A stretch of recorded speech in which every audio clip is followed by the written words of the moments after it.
All right, the sweet science of artificial sweeteners. Today we're talking Coke Zero. Is it killing you? Is it fine in moderation? That is what we're getting into in today's quick live video.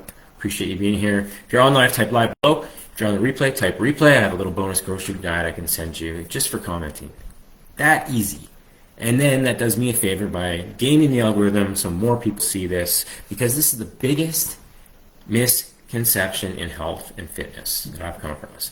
And I've been talking about this ad nauseum since 2018.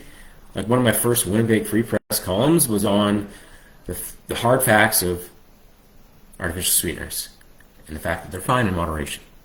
So I've got more fodder for you today and why that is. Okay, a new year-long study, and I'm paraphrasing right from it, put 300 adults who were classified as overweight or obese based on BMI, same low-calorie diet. Most dropped 22-ish pounds in that first 6 months as an average.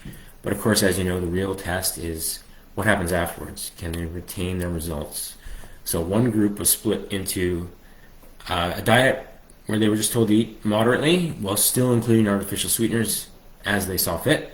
The other group had to banish the artificial sweeteners completely from the plan, couldn't reintroduce sugar in small amounts.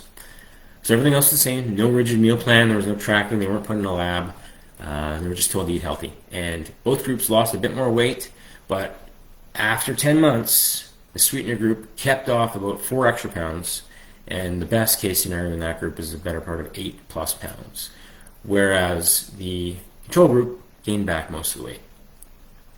So my theory, and we'll get into the actual health benefits here too, but just having a substitution for high sugar foods to kind of squash that craving was beneficial. That's the reason I use these, because I am a chubby kid at heart. 260 pounds was my birthright, and I need to satisfy that itch, and low sugar, sugar-free beverages do the job for me.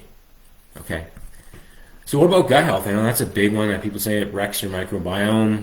There was some stuff on Splenda last year. In this research, at least, they actually saw an increase in beneficial gut bacteria, the kind that reduces inflammation, supports digestion. Okay. We all know heavily processed foods disrupt our gut bacteria all the same, meaning we just crave more and more of those heavily processed foods. Okay. So there's a reason we use these in moderation. If you like the taste, don't be scared of them. Okay, that's the caveat. Now, some groups in the sweetener group, or some people in the sweetener group, have more flatulence because of sugar alcohols. That's not in this. Sugar alcohols is like sorbitol, xylitol. It's in like replacements for those candy packages that are sugar free. They remove the sugar, they introduce a bunch of these sugar alcohols, and sugar alcohols absolutely give you gas and so on.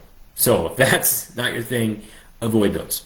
But what it means for you is, if you're trying to maintain weight or lose weight, and you're trying to reduce calories and take out some of those high calorie dense foods, a good swap in moderation can be a sugar-free beverage or sweetened yogurt, whatever the case may be, something that cuts your calorie intake down without sacrificing all the taste. That's the primary reason for it. Okay. So I think they can be a helpful tool. You'll probably hear from someone at Christmas holidays, Uncle George, who's nursing his 4th beer of the night, telling you your Coke Zero is toxic, when we all know alcohol, proven group 1 carcinogen, linked to cancer, even in moderation, whereas Coke Zero, we probably have a pretty safe idea that in moderation is doing nothing wrong, potentially has a net benefit. No one's drinking 45 cans a day, the upper limit of aspartame intake.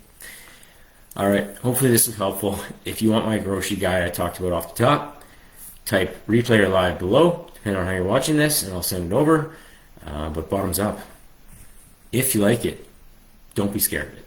That's the takeaway here.